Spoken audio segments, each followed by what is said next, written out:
दोस्तों, दहेज क्या है? पुराने ज़माने में जब शादियां हुआ करती थी तब दहेज की प्रथा बहुत थी। मगर जैसे ज़माना बदला वैसे लोगों की मेंटालिटी नहीं बदली। दहेज की प्रथा वैसी की वैसी चलती रही। दहेज नहीं तो शादी नहीं, और अगर टाइम पर दहेज नहीं मिला तो लड़कियों के घर वालों को इस बात के लिए परेशान किया जाता है कि अभी तक दहेज की रकम क्यों नहीं दी। Such a third class mentality, you know. मैंने अपने लाइफ में कई ऐसे किस्से देखे हैं जिसमें बहू को दहेज के लिए परेशान किया जाता है। या तो वो टेंशन के कारण सुसाइड कर लेती है या फिर उसे जिंदा जलाया जाता है। क्या हिंदुस्तान के हजारों सालों का कल्चर हमें यही सिखाता है? Shameful thing. लेकिन वो कहते हैं ना कि ना बाप बड़ा ना भैया, सबसे बड़ा रुपया। सही कहते हैं।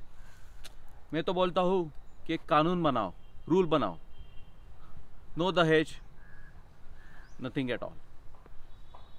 पर क्या ऐसा हो सकता है?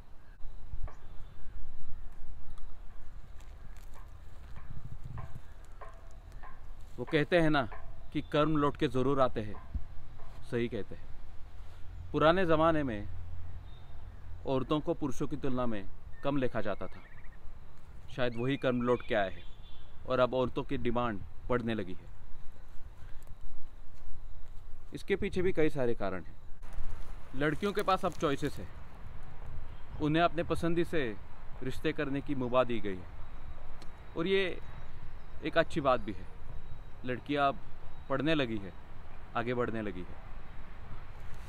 पर जब बात शादी की आती है तब लड़की के घर वालों ने लड़के के घर वालों को कुछ अमाउंट देनी ही है, जिसे दहेज कहते हैं। फिर चाहे वो कैश में हो या काइंड में, कुछ फर्क नहीं पड़ता। अब ये कितना जायज़ है ये आपको डिसाइड करना है दोस्तों। हम लोग एक तरफ समानता की बात करते हैं और दूसरी तरफ दहेज की बात करते हैं, पर ये गलत है। आप लोगों को डिसाइड करना है कि दहेज देना चाहिए या नहीं। मुझे तो ये गलत लगता है। अब आप ही डिसाइड करिए